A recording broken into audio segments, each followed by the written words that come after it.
This is a test of the Boundary Park alert system.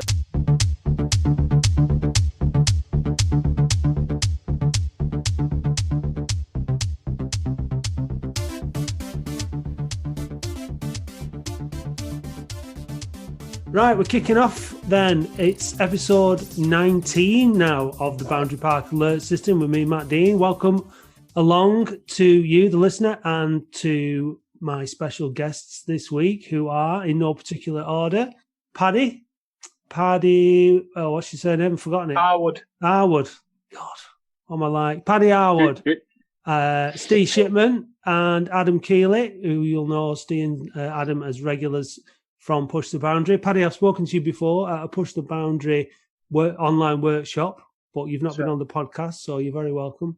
My debut, popping my cherry. Absolutely. You're the Nicky Adams this week. That means he's captain. It means he's captain, and we're expecting a big performance from him. No pressure. No pressure. Lots of excellent deliveries for one of you two to finish off nicely. I don't know which one of you is going to sky a penalty over the bar, but probably me, that one. So yeah, today had it all, didn't it? We've just watched the Newport game. We won 3-2. Me and Paddy were just having a very, very quick, brief chat about it before we press record. But we needed that, didn't we? We needed that home win. I think we got a bit of luck, didn't we? I think them going down to 10 men so early in the game was a massive blessing for us because they were causing us trouble early on. It looked like it was always going to be a game full of goals. We had new players on the pitch. We've said goodbye to Danny Rowe. There's been a lot going on. It was 2 debuts today, wasn't there? There was the German lad. Did he make his home debut today? What's he called? Home debut. Home debut. Yeah. So, it's been a busy old week, but we've not spoke football since before the Mansfield game because they had the Carl Evans interview last week. So we've had Mansfield, Walsall and Newport since we last chatted football. And in typical Latic style, we've lost one, drawn one and won one. And the last one was this Newport game, which we won. So I think we'll start with that one. What are your views? Paddy, what did you make of today's game? I mean, you could probably pick apart some aspects of the performance all day, but first and foremost, it was just a very entertaining game. Like you said, it had everything. It had an own goal, a penalty, a red card, all action. I think you're right what you said, that the red card probably did help us, but we looked a real good side going forward. Adams obviously made a massive difference. The German lad I thought was really, really good, really impressed with him. He looks about 2 stone overweight, and I was surprised he lasted 90 minutes. But he seemed to actually get stronger as the game went on. Obviously, the penalty miss was a bit of a debacle. I'm not sure. I know he took one at Bournemouth. I'm not sure why he took it when McElhaney's on the pitch, but in general, I think McElhaney thought the same thing, mate. To be honest, well, I'm not surprised because he's taken 2 and he scored them both. Both. I think both when Bahambula was on the pitch as well. Obviously, it's ended up not costing us, but. No, I really enjoyed the game today, and to be fair, I've enjoyed most of the games this season. It's just more often than not we've ended up coming out worse, haven't we? But going forward, we do look dangerous all the time, and it's really good to see. Really, I'd like to have seen Adams maybe inside. He had a good game today, but I feel like he can influence the game quite a lot more. If he was to be in the middle, but obviously that leaves us a problem. Yeah. Every other right back we've got at the club is an absolute bomb scare at the moment, aren't they? So. That gives us that issue. I think when the team was announced, I was a bit. I think we'd sort of picked Adams in about 3 different positions. We were like, is he right back? Is he right wing back? Is he centre mid? We were sort of trying to work out exactly where he was going to end up playing. But yeah, it was a bit more of a bog stand kind of right sided role, really, wasn't it? By the end, yeah. Which he did well as well. Good debut. Yeah, he did. Yeah. Ball in for the winner was good, wasn't it? Just dangerous, And I think that's what, if you look at Adams, I'd probably keep him out wide, if I'm honest. Obviously, his assists over the last couple of years, apart from this year, I think last year we got 14 assists. The year before, I think it was 13, 14 again. So he's always consistent to give you, a decent delivery in there. And him and Bahambula linked up quite well at times, and I think he got a little bit frustrated with Bahambula at times when he wasn't willing to give him that pass to simplify things. But that's the sort of player he is, isn't he? He wants to try and do something different all the time. But yeah, I agree with Paddy in relation to Hilsner. I thought he brought players into the game and really stretched it for Newport. He just kept things simple. He was always looking for someone in space, and I think that's what meant that Newport, when they went down to 10 men, were just constantly chasing, because you got someone who can put the foot on the ball like that, and that's what we've been crying out for. Someone who can put the foot on the ball and dictate play like that. So it was good. I've been doing a lot of my DIY jobs while I was so the game was on but I was mainly listening to it, and his name kept cropping up all the time on the ball. You know what I mean? When I wasn't watching, but I could hear he was constantly involved in the action. And when you've got someone in centre midfield, that's imperative, isn't it? They have to be cropping up on the ball and involved all the time, and that's what's been lacking. So when he signed, I think we all thought he was going to be he's saying he was going to be a winger, but wherever he can play and make a difference, then we'll take him there. But definitely centre midfield. We've been saying it for a while, but like me and you were saying before, Paddy, we're still struggling to keep the goals out, aren't we? We've still not shored up that defence. We conceded another 2 today. Yeah. It is, and it doesn't matter which personnel he puts back there, does it? We still look very, very, very suspect. They got in quite a few times early on. Early on they had a lot of the possession, and towards the end we ended up clinging on when, we were pretty comfortable throughout most of the game. And obviously there's the big elephant in the room that we're probably not going to mention because it's been mentioned to death now about our defence. But, He's out, Paddy. But we need something, because from what I can see, none of the defence collectively are good enough at the moment. I was speaking to you before we started recording. I don't think we'll be anywhere near the playoffs with our defence leaking as many goals as we are at the moment. That's the thing. I think we conceded about 40 goals so far this season. Yeah, but definitely the most.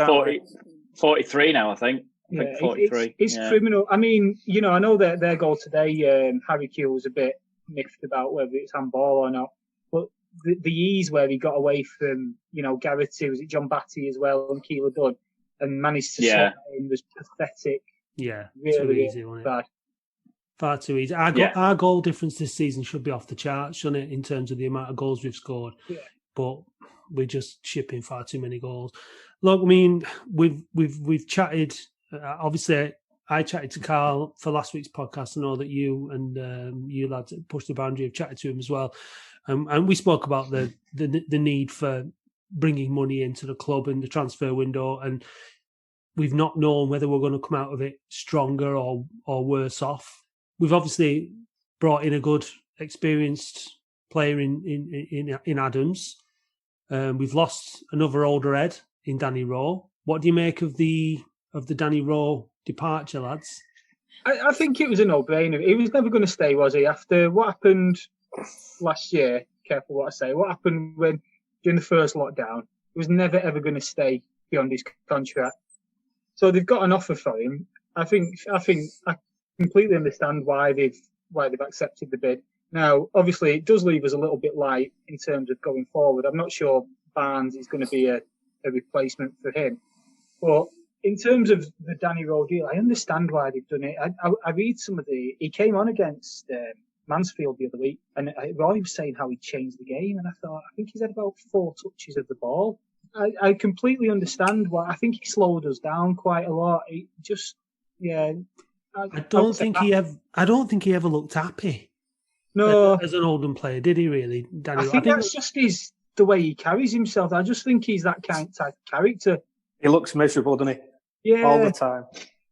I mean, it's interesting what Cal said about the Danny Rowe thing, and the fact that he's out of contract, so we had to accept a bid. Well, obviously, there's talking about McElhenney, and he's out of contract, so it'd be interesting to see whether they accept that bid or if maybe there was a problem more deep-rooted than that with Danny Rowe, perhaps. I think, I mean, Carl touched on that, didn't he? He said the other day that, because we asked him about, if somebody, say, for example, came in for McElhenney, and to be fair, at the time, we didn't actually know that Bradford were in for him. He sort of gave us that separately, but we were just sort of saying, well, if someone comes in for someone like McElhenney, then do you let him go? Because he's out of contract in the summer as well. And he was like, well, Harry sanctioned the move for, the transfer of Rowe. And I think he sort of said something on the lines of, he was never Harry's player. He didn't sign him. So was the same sort of like allegiance there that he's got to maybe some of the others that are in the squad? And he said that's when he came out with the McElhaney stuff. And he says, well, Bradford made a bid for him and we knocked it back because, you know, he doesn't feel like he needs to sell him or he wants to sell him. But I mean, for me, the fact that the article that came out about McElhaney, you know, it's a classic bit of journalism, isn't it? To sort of put it out there and say, you know, actually we still do want him. And it's just, even if it's just sort of there to unsettle the player, get in his head. And, you know, I guess that probably brings us on to the stuff that happened today in the game that, you know, with the penalty and the substitution, he didn't look happy, did he? His body language wasn't great. But we can't really afford to lose him, can we? I mean, he did 14 goals this season. When was the last time we had a player who scored 14 goals? By the end of the season, stage in the season. Well, yeah, I know. I mean, it would be a massive loss if he went. We can't afford to lose someone like that. He does bring a lot of energy, and like he'll just get a goal out of nothing. He's such a good poacher. So I think we do need to keep hold of him. But what do you guys think? Do you think we will? I think we'll keep hold of him because we'll let Rowe go. I don't think we're going to let both go. I think we'd be stupid to let both go. Are you talking about in January as opposed to long term? I don't know, obviously, long term whether we'll keep him because he's probably too good for this league, isn't he? And should be playing in League One. So whether he'll want to stay. Oh, if that's the case, do you let him go? That you know, I'm sure that's the dilemma for the club, isn't it? If you're thinking, well, is he going to be at the end of the season? Do you cash in? But then again, how many goals might you score between now and the end of the season? You know, that's it. You look at the transfer window in January; it's always inflated everything, isn't it? So it's going to be wages, you know, paying. I know we've said we're not paying money for people, but people always do go over the top with pricing in January. But I'd be surprised if we let him go and not bring someone in of equal quality. But this is Oldham, things change every second, don't they? Yeah. I think I just feel a bit in kind of limbo. I think like what you said before, Paddy, about enjoying the games. No, the games have been good. There's been goals. There's, you know, you not know which way it's going to go. We've won a load of games this season. We've lost more, but we've won quite a few and we've scored a lot of goals. And it has been a bit more interesting, a bit more exciting. But it's just all very kind of unpredictable, and we just don't know where we're going to go from January, from the summer. Time will tell. It's hard to get excited. It's hard to get too excited, isn't it? That's the thing. That's the frustration with it. I think, yeah. I mean, we've not been on a fantastic run of late. I mean, that's why another reason why today's win was important, and it does push us closer to the playoffs. I mean, if I'm honest, do I think that we can make the playoffs? I mean, you know, looking at the number of points, but yeah, of course we can. It's not a great league. I do think we need to tighten up at the back. I think our goals will give us a chance of getting in the playoffs, but our defence will keep us out of the playoffs.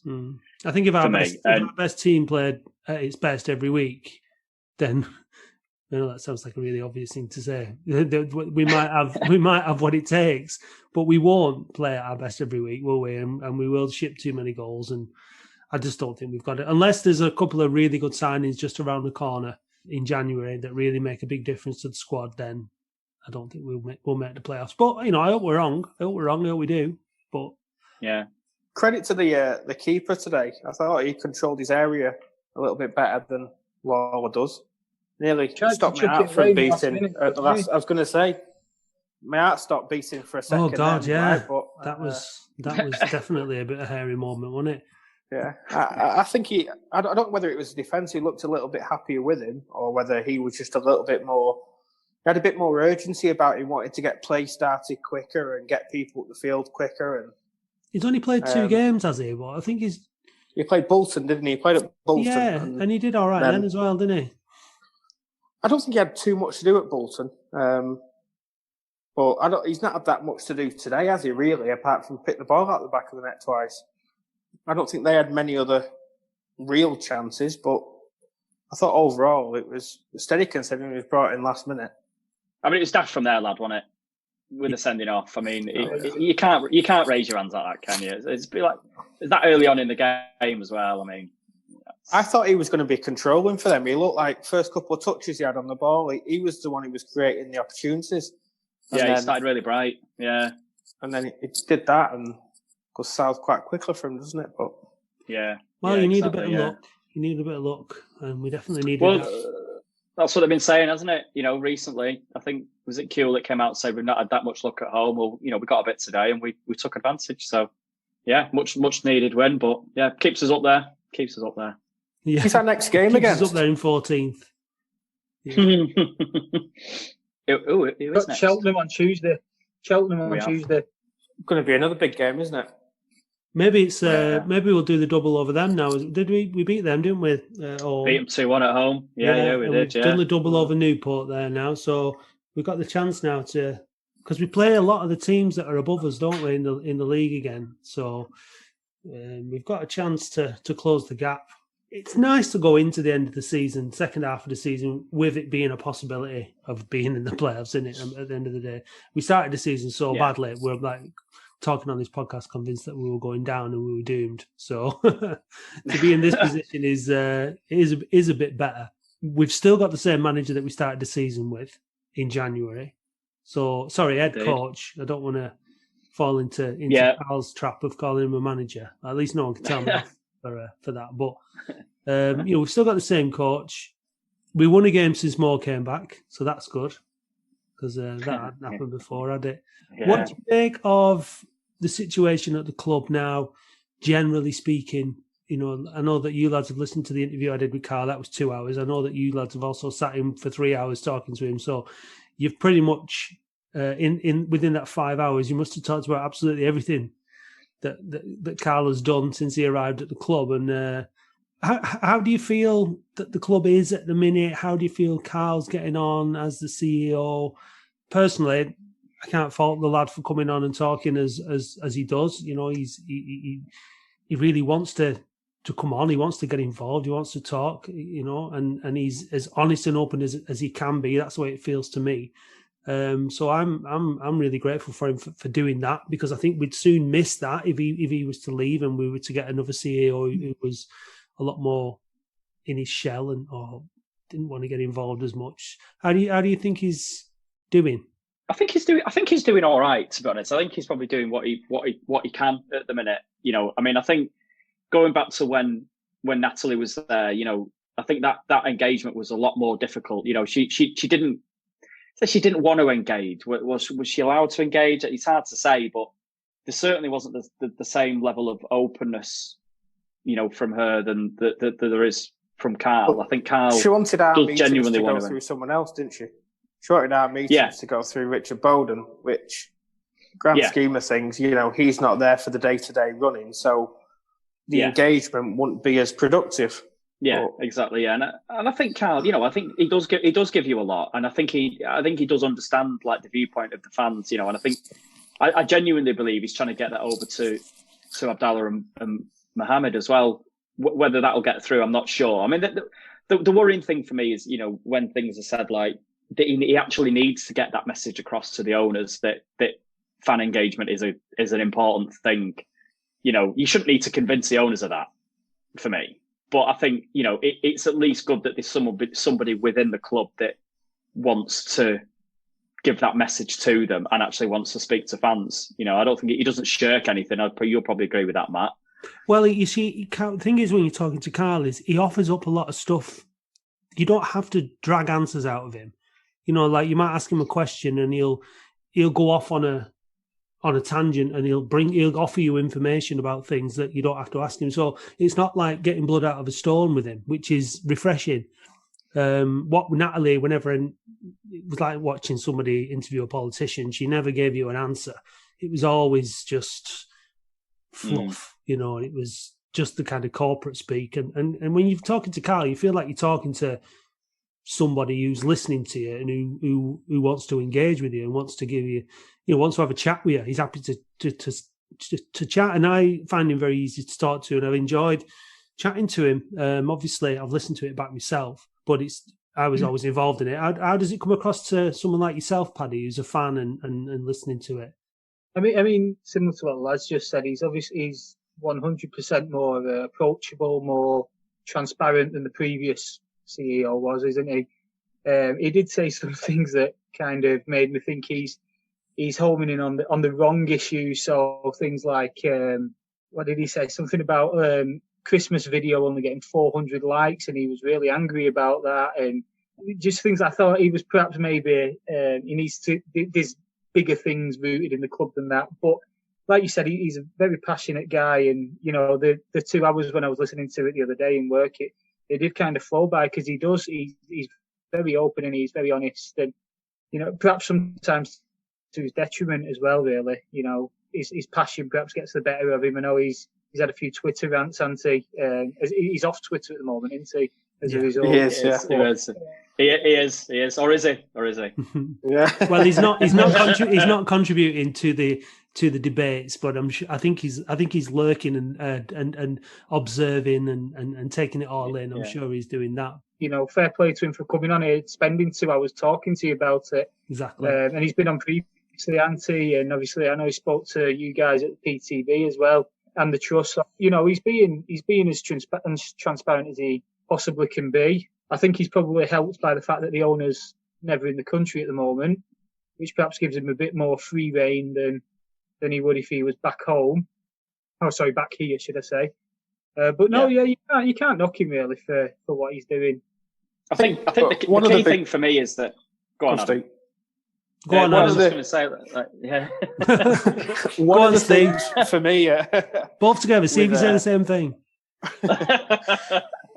He was very, honest in his meeting the other day in relation to admitting to us that, he probably did underestimate the bad feeling that's been around the supporters for a while.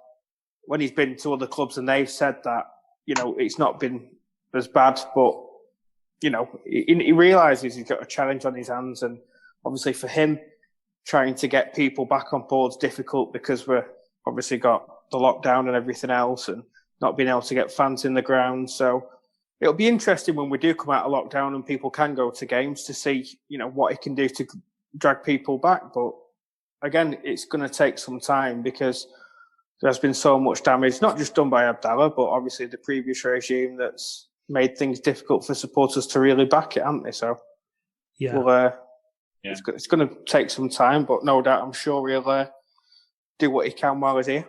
I think what's great about having platforms like podcasts and things is you can put yourself across, you can put your personality across. People can get to know you. A lot of people can listen and can get to know you gradually. And once you know somebody and you know their intentions and you know their personality and you know that they're trying, then you'll forgive them for making mistakes because everybody makes mistakes. No one's got a problem with that.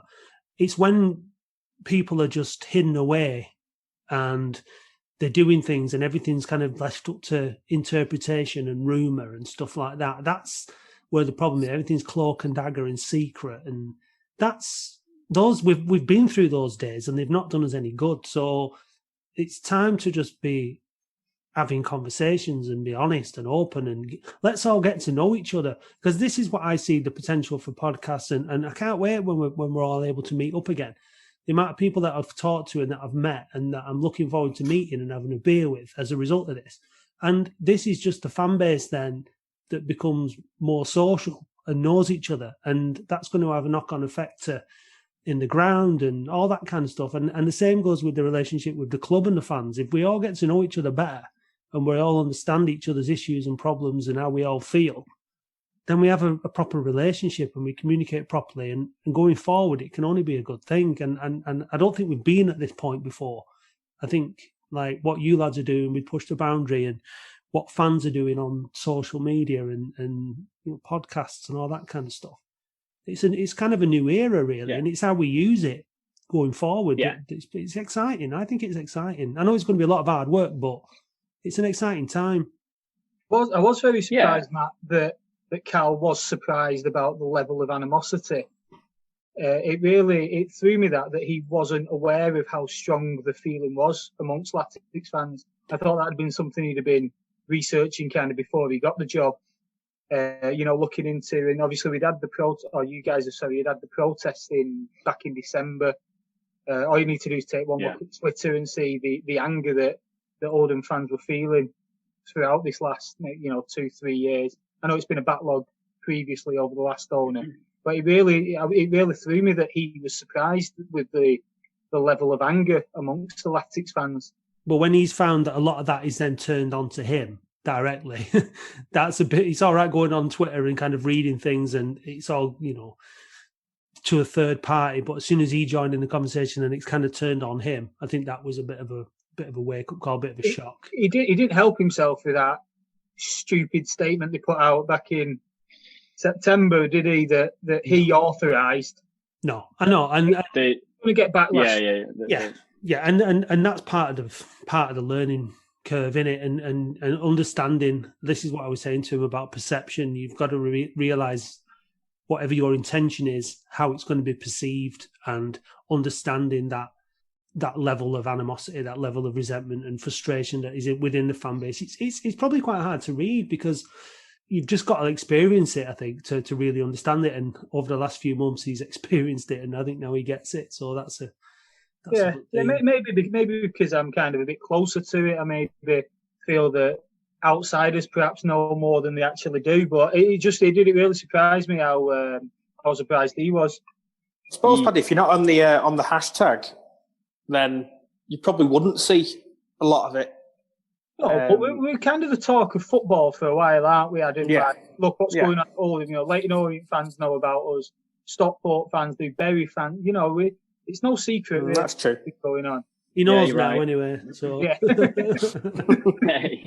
he's well aware. I think the fact that he's come in and he's when you were saying before about like sort of what's happened over the last couple of months, I think things have felt slightly better. Obviously, we've been winning on the pitch. That's been great. And I think that nothing's really been coming out off the pitch, has it? In terms of like late payments or wages or anything like that. And we said to Carl, as long as if that can carry on, then great. We'll not saying we'll back down, but we'll at least just keep more of a watching brief on it than maybe what we have done in the past. But I think the only thing for me is obviously since Mo's come back, and we did mention this to Carl the other day, is that coincidentally, a few things have started to come out of the club in terms of like rumours of arguments with players and the form's dipped and it's like, and it's almost like, whether Carl's had a bit of an eye opener recently with the fact that has happened, and it's probably the first time since he's been at the club where, that's actually taken place. But it does seem to coincide with Mo's return. There was a few things about Mo that cropped up in the interview that I did with him in relation to his role and how involved he is. It seemed to be that he was, he goes to the first team training sessions and he's interested in the first team. He didn't seem to have much attention to the academy, and just that the overall big picture stuff from what Carl said, he didn't seem to be that much involved in that. And Carl said there was a disconnect between the first team and the youth academy, and that kind of stuff was a bit concerning. And that was new, something that we'd not really heard before. What Carl had said was one thing that I can't remember whether it got into what we'd put out. Took Steve quite a while to type it all up. So that when the reaction had come out from the podcast, Carl had suggested that Mo doesn't actually take part in, because some people had put on Twitter and social media that he takes part in training and things like that. He said that isn't the case. He actually watches the training, but doesn't actually get involved in it. So at the end of the day, if he had some previous past as a director of football, I think fans would give him a lot more leeway.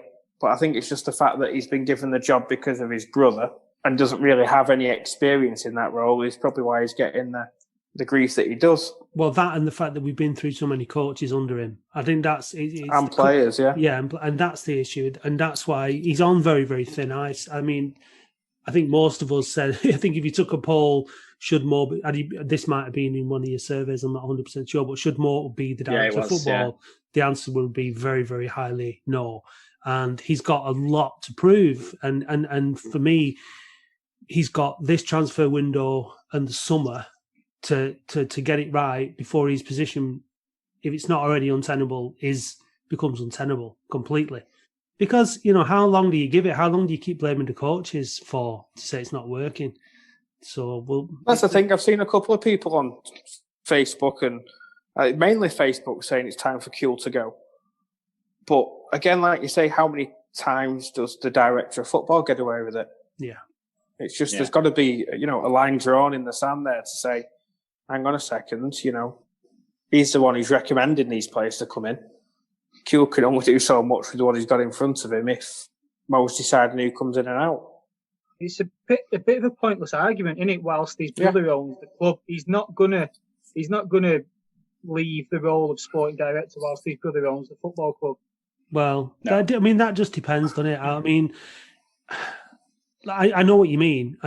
But how long does that go on for? If it just keeps going wrong, we don't know if Harry Kewell's going to be with us next season, do it? At the end of the day, everything's uncertain. I mean, it's like this in football, generally speaking, but there is just no certainty whatsoever.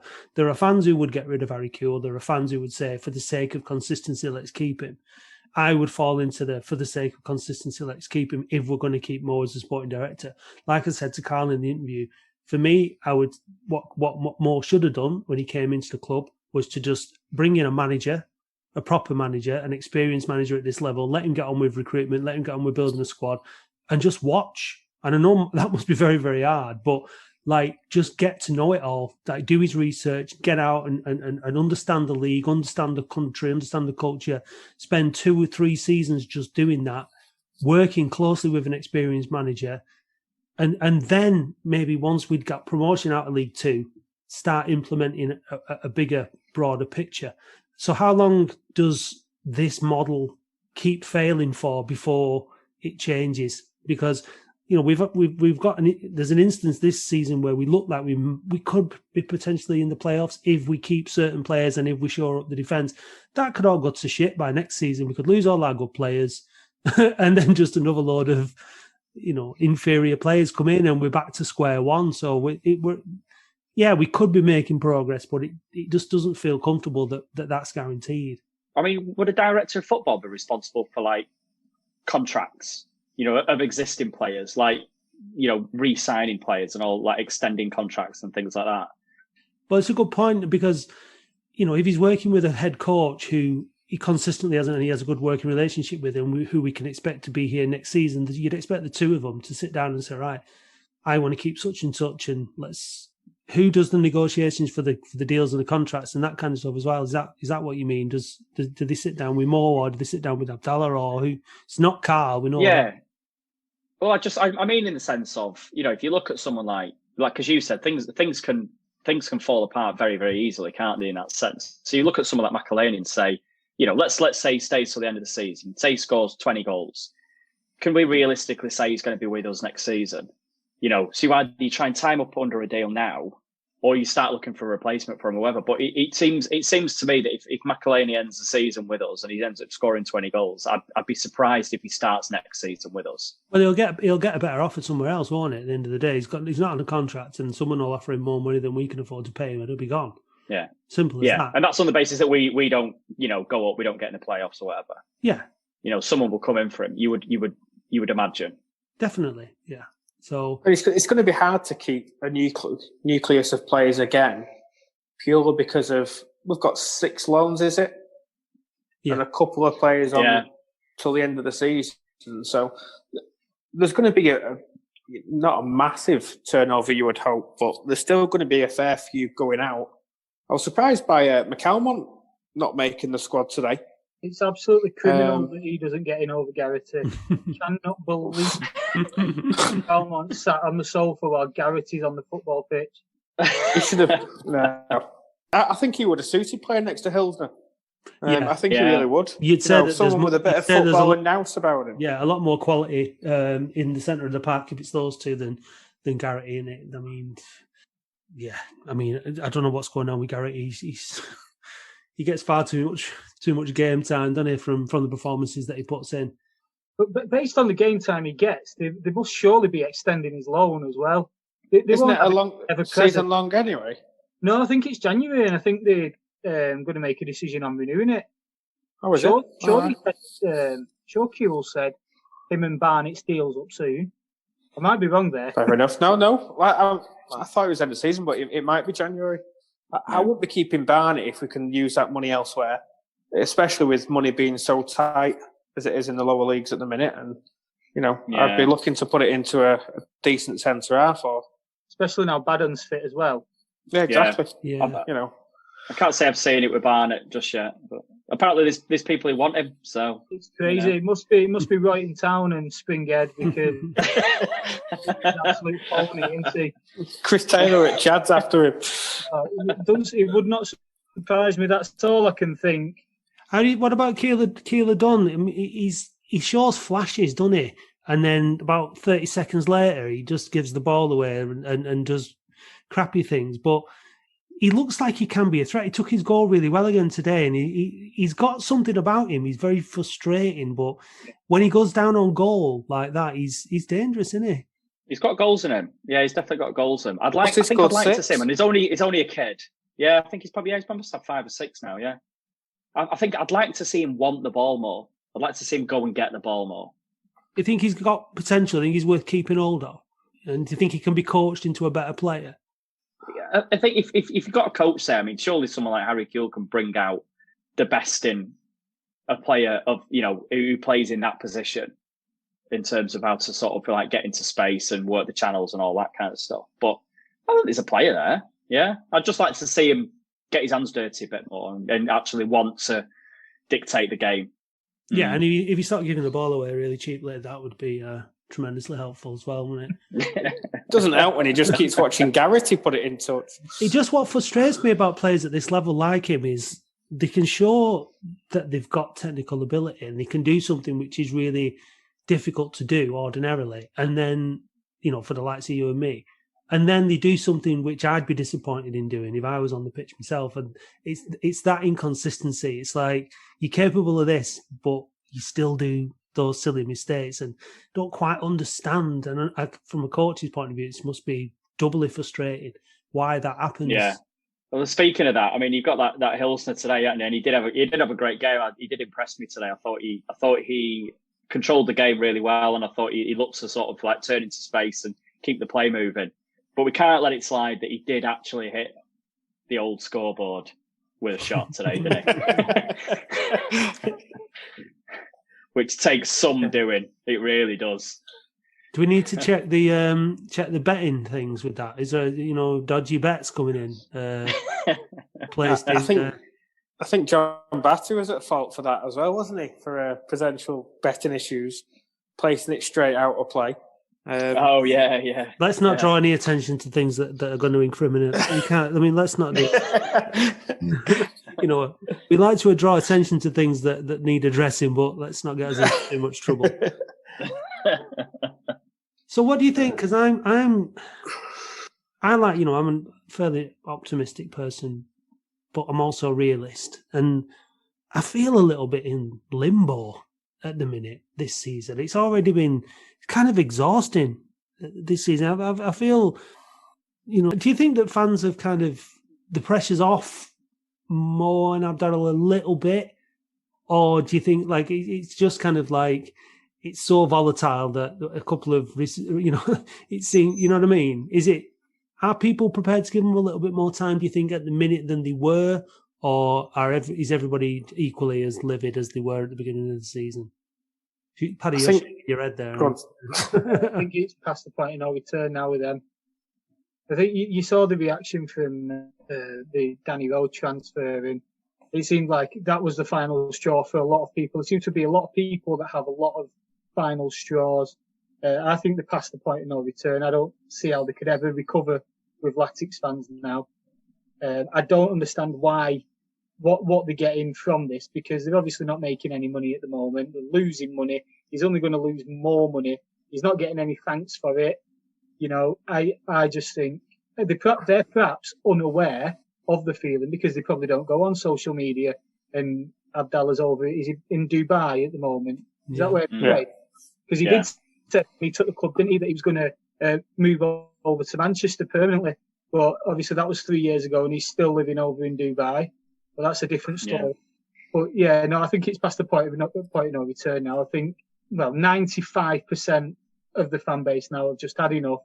Don't want them near the club, and that I don't think that'll ever change. You've obviously got your usual 5% who we all know about, but the realistic ones. Well, yeah. They gave you a bit, didn't they, the other week?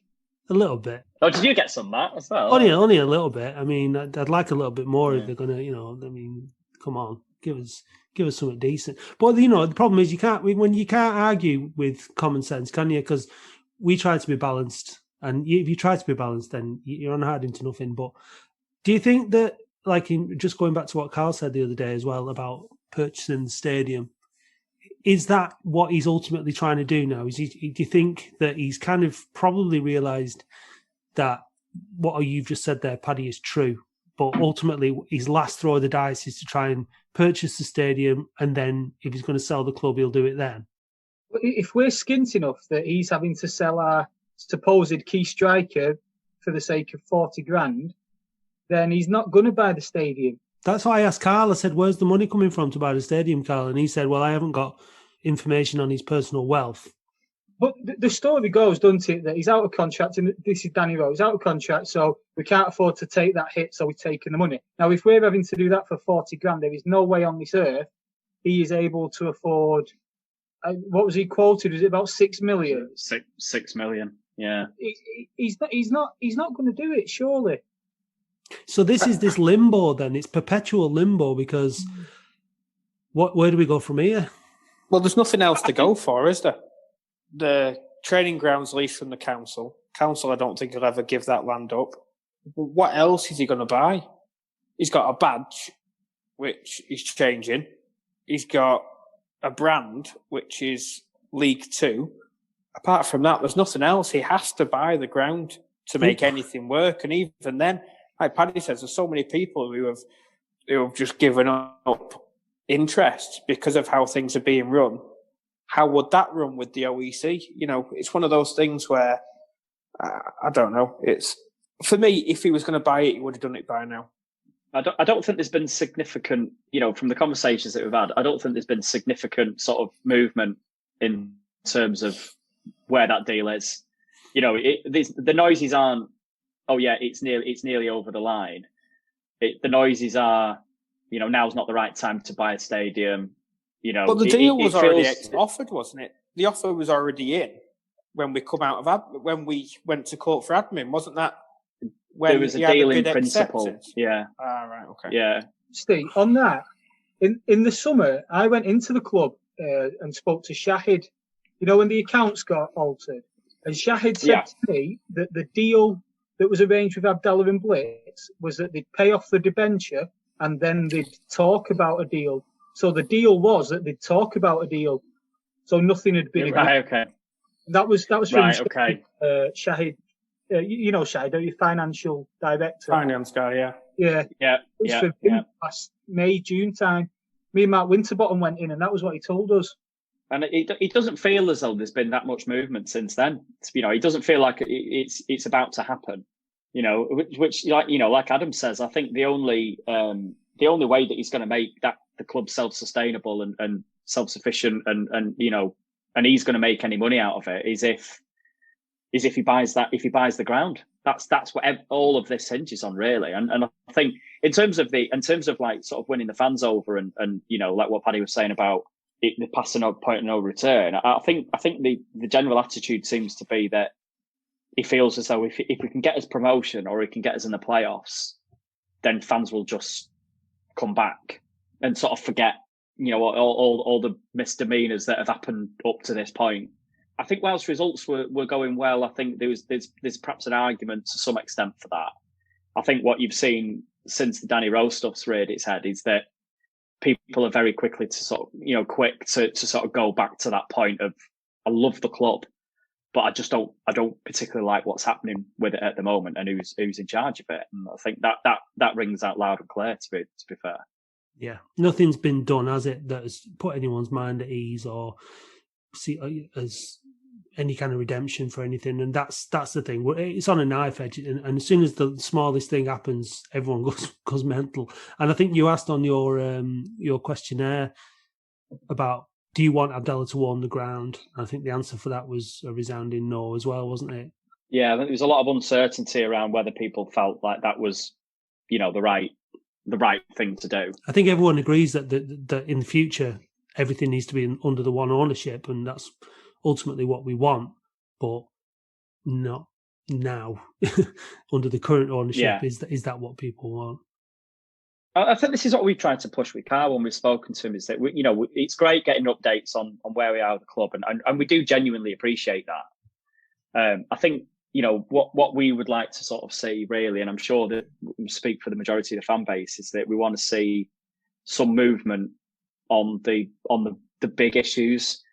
Getting bums on seats in the North Stand when we're able to, or even confirmation that the work's been done, and that if stadiums were to open up again, that people could sit in the North Stand, because you'd probably get a load of people renewed season tickets on that basis alone, and it'd be a massively positive story for the club to put out. It was frustrating, that part of the conversation that I had with him about Carl saying, I think I can do something with the North Stand. I think I can get these issues resolved if I get the green light. And I said, well, why haven't you got the green light? And it seems to be that there's this loggerhead between Abdallah and the landlord. And it's that inability to negotiate something and get something done. And that the fans then just have to suffer. That's really, really frustrating. And that goes two ways as well. That's, in terms of Blitz as well, like, for they need for between them to at least, let's forget stadium ownership. The club needs to be able to use that facility, and the fans need to be able to use that facility, and the match day experience for fans when football returns, when crowds return to Boundary Park. We need to be ready.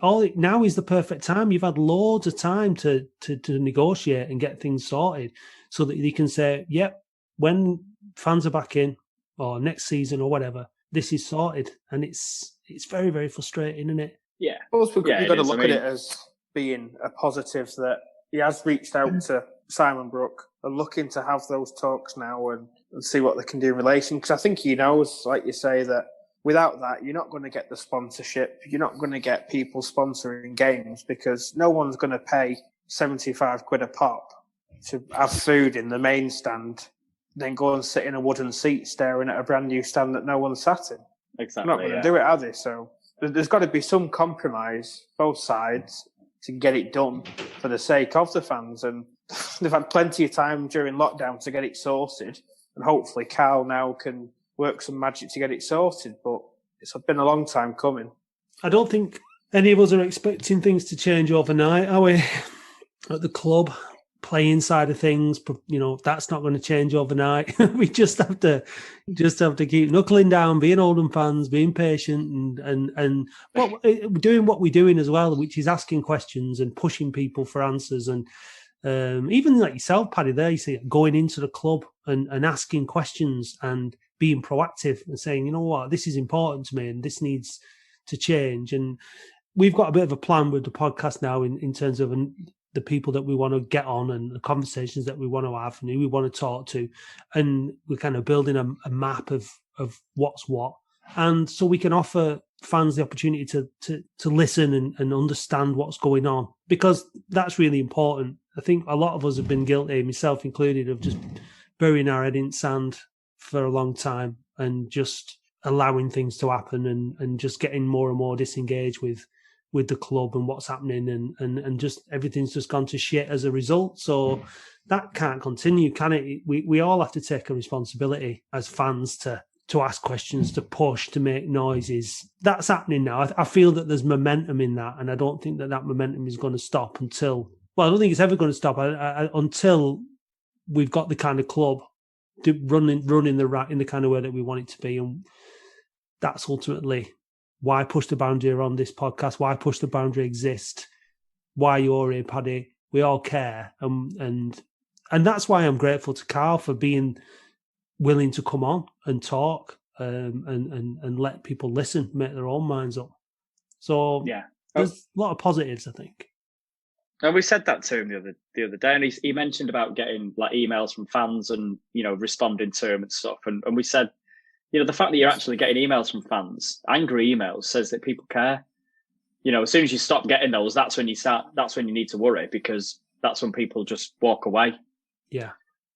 And as soon as we get to that stage, that is a sad time. Yeah, exactly. Yeah. I mean, I think Carl mentioned when he was at Bury, what was it he mentioned, Adam, about when we filled the away end and he said he got stick from Bury fans because They said they were going to sell out, didn't they? Yeah, they said they were going to sell out, and they were giving Kyle a bit of grief because he gave us behind both goals. I think it was when Scholes was in charge. We lost 3-1, and he said he was getting grief from Bury fans, and he was like, "Well, yeah, but if I give them that, they'll sell out. That's more money in our coffers." Yeah, he said that's more money in Bury's pocket. Yeah, and he said, but he said that's the thing you noticed when he was there is that the fan base is fantastic and it's passionate and it cares, and I think I think he's seeing that, but he's perhaps not seeing the best side of it. Where we are packing out away ends and, we are sort of getting numbers in Boundary Park and renewing season ticket stuff. And that loyalty's there. It just needs a bit of a kickstart, doesn't it, at the minute? There's still a load of people that won't go while Abdallah are more in charge. And that's an issue, isn't it? That's a big issue. Because there are, look at season ticket sales like this season, 1,400. And now I'm under the circumstances, that might not be a bad number with COVID and the uncertainty and everything. But, until football gets back to normal, till society gets back to normal, we won't really understand just what the situation is in terms of fans and how many have really, really turned their back on the club. You know what I mean? Like, if let's just say, for argument's sake, we start next season in League Two, everyone's allowed back in on first home game of the season and we're playing, I don't know, whoever we're playing, Salford or something. Because they don't go up, obviously. And there's 1,500 fans in the ground. Then that's you know what I mean. Yeah, that's a big blow to the owners, isn't it? And that's a big message. But if we start next season and there's 3,500 fans at the first home game, then that's a different message again, isn't it? So it's difficult at this time to know exactly in terms of bums on seats how it's going to, where we're at, really. I think that's been what's been so unique about this season, isn't it? Is that like Kuhl hasn't had to answer to the fans at any point, and I'm sure the atmosphere. We can only think about what the atmosphere might have been like at some of the home games. When you've lost 9 out of 13 now, I think it is. It wouldn't have been particularly pleasant, would it? He'd have been sacked, wouldn't he? He'd have been sacked based on the fan reaction. Yeah. You wouldn't rule it out. You wouldn't rule it out at all. After 10 games or so, then there definitely would have been that chance. Because there's a strong argument for it as well, weren't there? Yeah. Well, any other manager that had been under Abdallah by that point would have gone. Yeah. So maybe you're right. Maybe it's the fact that the fans weren't there that bought him a bit more time. And in fairness, he did make a difference. He did turn it around, started getting results, or enough results anyway, for us to climb up the table and away from the bottom. But we're still not out of danger, are we? We're still not out of the... We are. Us four could play midfield for the rest of the season and we'll still stay up. We won't go down. You've seen as many games as I have, Matt. We will not go down from this. No, but I know that, and that's. But you've until you've got the points on the board, you've got to be. There's some crap teams in this. There is some crap teams, yeah. If we go down and Grimsby stay up, then you need to just give up on football, don't we? Really, let's be honest. Yeah. Let's we not forget the Christmas video that we did with Wellens and Doyle, where it was like this time next year we'll be in the Championship, and it's just like let's see. Certainly don't want to bring a downer to it, but my God, I remember watching that and going, brilliant. We are going up. We're going up, lads. Start the car. But we went down, didn't we? And then we went down that same season, didn't we? That was the thing. And we had the optimism of a new owner as well, didn't we? He was going to take us places. Yeah. Oh. Took us to He did. He did. Yeah. It was a new ground for me, so every cloud. I think maybe if he takes all the fans to Dubai after COVID, if he takes us all, about 3,000-4,000 of us, pays for us all to go over there and have a big social in Dubai, then that might swing it around. It might swing it. Yeah, you can if you can do something like that and give us all a holiday, then we might give him a bit more time. That seems reasonable to me. I mentioned that to Carl. What was it? What was it over there? About 15 quid a pint. Yeah, seems reasonable. Yeah. I think our relegation to National League is all but confirmed if that ever happens. There'll be no money left to spend on players, will there? So, here we go. Another week goes by and we just carry on being Oldham fans, looking to the future optimistically whilst wallowing in the reality of where we're at. But we won today, and we've got Cheltenham on Tuesday, a couple of back-to-back wins. That'll cheer us all up, and that's the thing. If we win in games, then we'll all be a lot happier, won't we? But we need a fucking promotion, don't we? We need a playoff. We need something to get excited about on the football. We need that. It's all very well like, oh yeah, we've been on a good run. We won these away games on the bounce and all that. We need something proper to enjoy. We need a trip to Wembley in the playoffs. We need to go up. We need something solid to say, thank God for that. We've waited 20 odd years and finally something positive has happened. And until that happens, it's just going to be, we're just going to keep sort of feeling in this kind of state of limbo, aren't we? I think that. I mean, I've got mates who's Swindon fans and like county fans, and it's like, they've had relegations and they've had bad times, but they've had the good times, they've had the promotions as well, and they're like JPT wins and all that sort of stuff. And we've got we've got games, haven't we? Yeah. Remember that season that we went up at such and so we got promoted at Tranmere or whatever it may be, and we all round the pitch and blah, blah, blah. It's like we've got. Do you remember Forest away?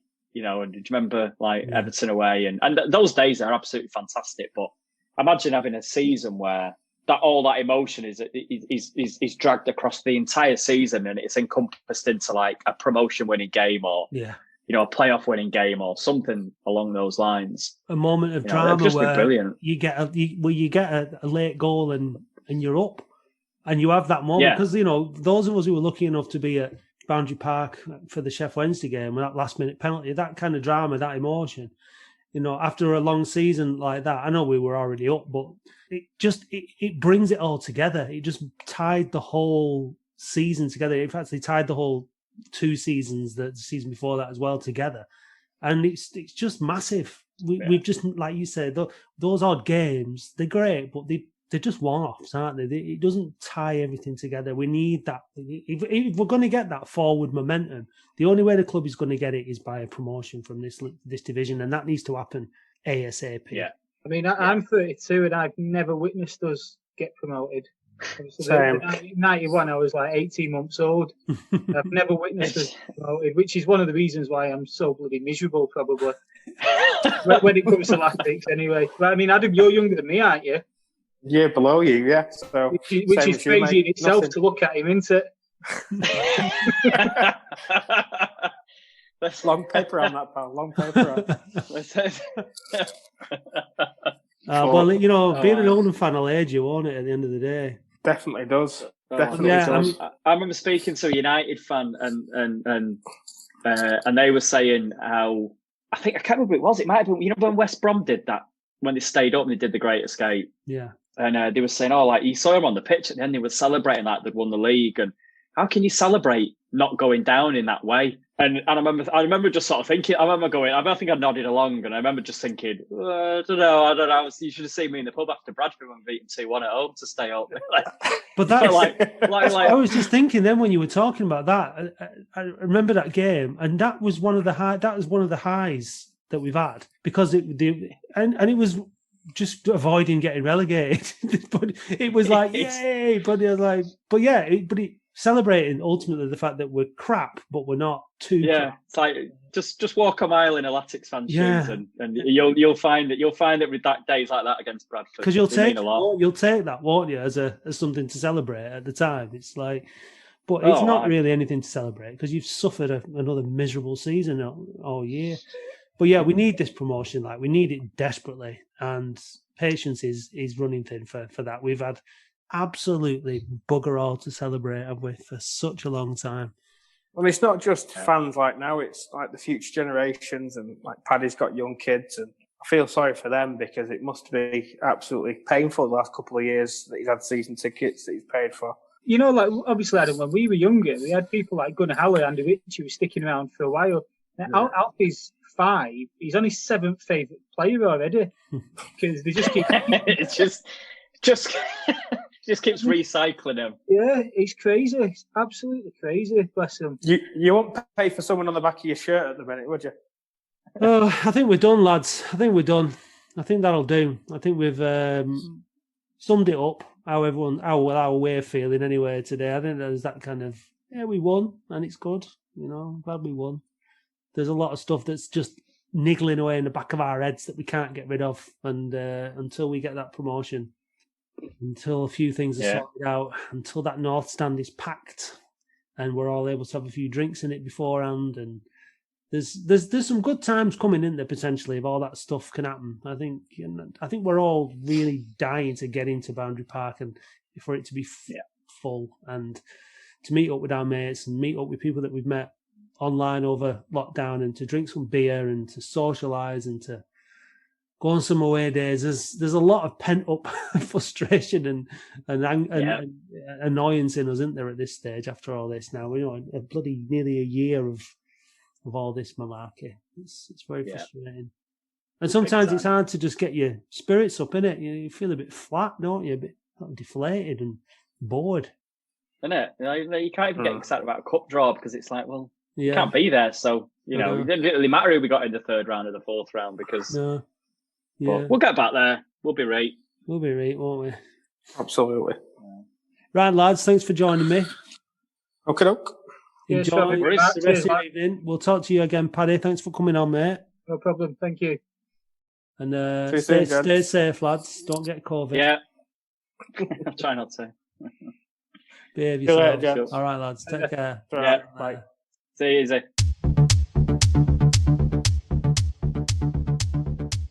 The Boundary Park Alert System is a Studio 6 production. It's hosted, edited and mixed by me, Matt Dean, and you can contact me on Twitter at DublinOAFC.